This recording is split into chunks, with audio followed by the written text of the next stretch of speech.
Happy Saturday. Many thanks for joining the program, The News in Detail, with me, Gloria Mutisi.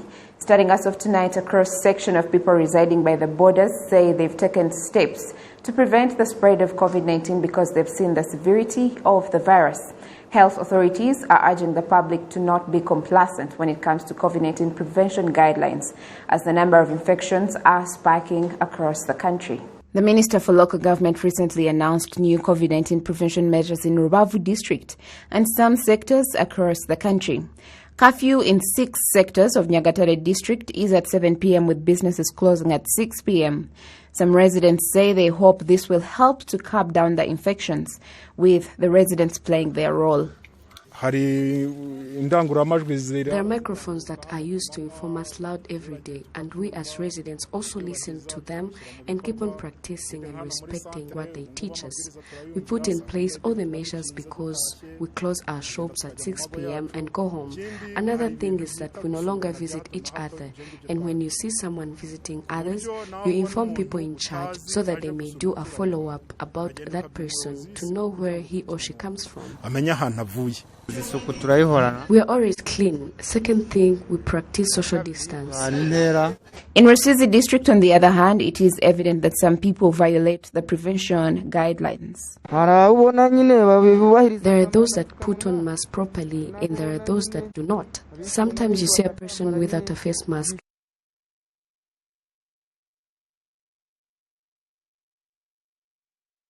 Not on the same understanding level. Sometimes they come to buy goods without putting face masks properly, but we tell them that they should put them on properly. Dr. Cornel Nihabose, the head of Clinical and Public Health Services at the Ministry of Health, says that till now, the COVID-19 situation in the country has not gone out of hand. But regardless, prevention guidelines should be respected by everyone, lest the virus continues spreading. While fighting the pandemic, we are fighting against 2 things. First, against the increase in fatalities from the virus, but mostly fighting that the country does not become overwhelmed by the number of infections. So the government will take measures because it's looking out for the people. But to avoid such strict measures, like going back into lockdown that might affect the economy, it should be people's initiatives to play their role and stop the spread of the virus. Movements from Rwanda district were restricted from the 17th of June, with curfew starting at 7 p.m. within the district. In Rutsiro, curfew starts from 7 p.m. to 4 a.m. and this applies to Gicumbi, Burera and Nyagatare districts. Staying on COVID-19 related issues, public health experts reiterate that no one should get tired of fighting the spread of the COVID-19 pandemic because the virus continues to mutate, killing many people. Gislaine Mugwaneza has more. It's been 15 months since COVID-19 was first detected in Rwanda. The Rwanda's Ministry of Health indicates that the virus had been spread across the country, and more of that, active cases have risen in this month. 49 people got infected on 5th June, 112 on 10th, 298 on 15th, 422 on 17th, and 451 on 18th. The local residents are anxious about how the cases are rapidly rising and ask everyone to keep following the measures in place. The passenger I'm allowed to drive is the one that has a handkerchief to cover his or her head, and I should have a sanitizer to sanitize the helmet, and then we go while he or she has put on mask properly. It's not worthy doing things because you are being watched. It's everyone's responsibility to fight the spread of the virus so that we see if we can utterly fight the virus. Experts in fighting against and prevention of epidemics have said that the rising in COVID-19 infections are largely due to the fact that people are neglecting the measures in place to fight the pandemic. Coronavirus imaze igihe kirekire abantu benshi bagiye bacika intege ngira ngo twese turabibona ariko It's been long since COVID got detected. There are residents that got discouraged, but the virus did not. We have seen how it keeps returning with great severity. So let's keep fighting the spread. Residents should take this as their own responsibility, because when they don't, more decisions are taken, because no one can let the virus be more spread. So when those measures are taken, for example, total lockdown, it doesn't mean that there are people that wanted it to happen. Even the same applies to the government itself, because it negatively affects people's lives as well as the country in general. More COVID-19 cases are being recorded in African countries. According to the World Health Organization, more than 20 African countries have undergone COVID-19 so far, and there is still a problem with access to vaccines. After 4 weeks of consecutive increases, Africa's third wave is surging upward and accelerating fast. New cases continent-wide are up by nearly 30% in the past week, and deaths are up by 15%. Failure in complying with the guidelines in place to fight COVID-19 is based on wrong information that are being disseminated. The experts in fighting against epidemics say that people should not rely on those information. COVID-19 killed a 19-year-old child in the last days. It is not like how we used to listen, that it only kills elderly people. Everyone can be infected and die. The second thing, when people delay to go to the hospital because of being told that taking more ginger will help them, when they reach to the hospital, it becomes harder to help them. South Africa is among the countries that lost so many people. Surely, people should avoid rumors. Currently, about 12 million people have so far received 2 doses of COVID-19 vaccine on the African continent, and this is like one drop in the ocean because the vaccine has not reached even 1% of the continent's population, which is why people should keep on fighting the spread of COVID-19. Ghislaine Mugwaneza, reporting for RTV. In other news, some of the residents in some parts of the city that are under renovation ask not to be relocated, but rather have this infrastructure be a catalyst for their developments. A cross-section of residents say that starting from July, phase 2 of road construction of tarmac roads will start across Kigali. It is part of a government project funded by the World Bank to increase infrastructure and renovate Kigali city, or what's called the Inclusive Redevelopment of Unplanned Settlements project.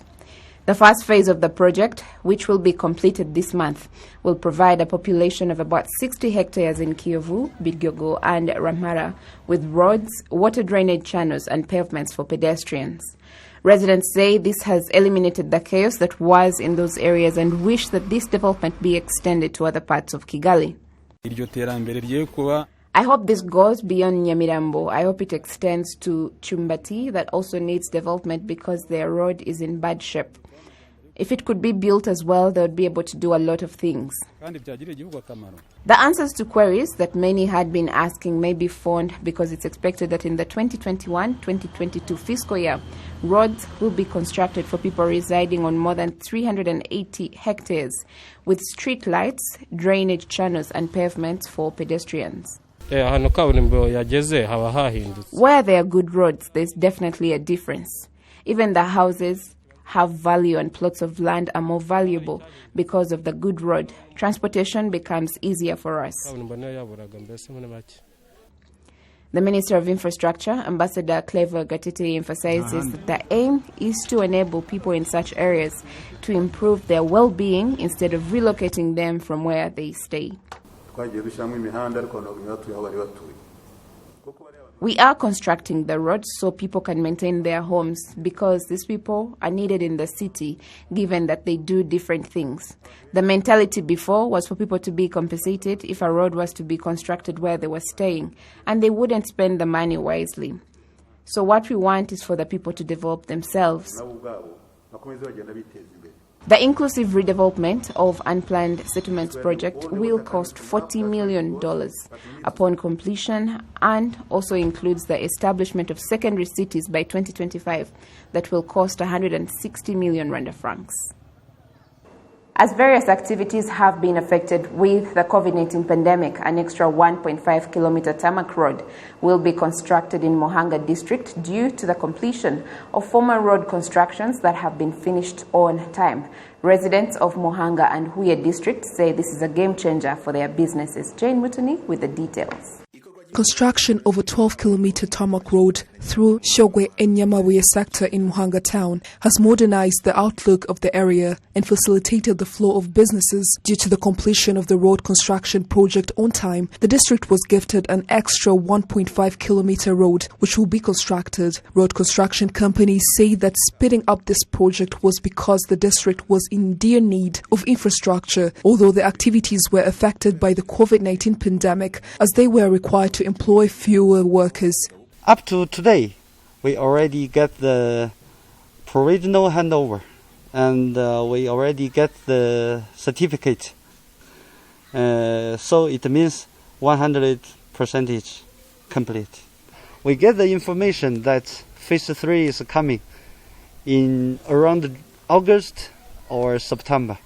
So even me and also China Road, my company, we would like to continue have a new worker here. Residents and tourists in this city say that its proximity to Kigali gives it the opportunity to continue to expand their housing and business as a result of the much needed infrastructure.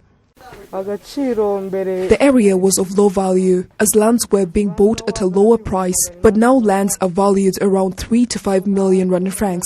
I believe Muhanga works hand in hand with Kigali. In Mukura and Goma sectors in Huye town, 11.9-kilometer tarmac roads have been constructed. Residents, including businessmen, say they never thought this was achievable, especially in these areas. Residents benefit from it as well, as this motivates investors to start up commercial buildings, and then people are able to get places where to do their businesses. The Muhanga and Huye district administrations say that cities near Kigali city will continue to be included in the development plans as they improve the well-being of the residents, hence boosting the economy of those areas as well. Thieves used to hide in a huge hole called Rwabayangana, and security guards would fight them off. Hence, this was a threat in the city. This road has facilitated us in many ways, as it enables the smooth running of people's activities while being secure as well. Starting from July this year, tarmac roads of 6.9 kilometers will be constructed in Muhanga district, while in Huye district, they will be 4.9 kilometers long. This will also go hand in hand with repairing drainage systems and sidewalks. We will leave it at that for today. Thank you for the privilege of your time. I wish you all a wonderful weekend. Of course, not forgetting to remind you to do all that's required of you to stop the spread of the pandemic. Otherwise, God bless you and keep you on. Until next time, I'm Gloria Mutisi. Bye for now.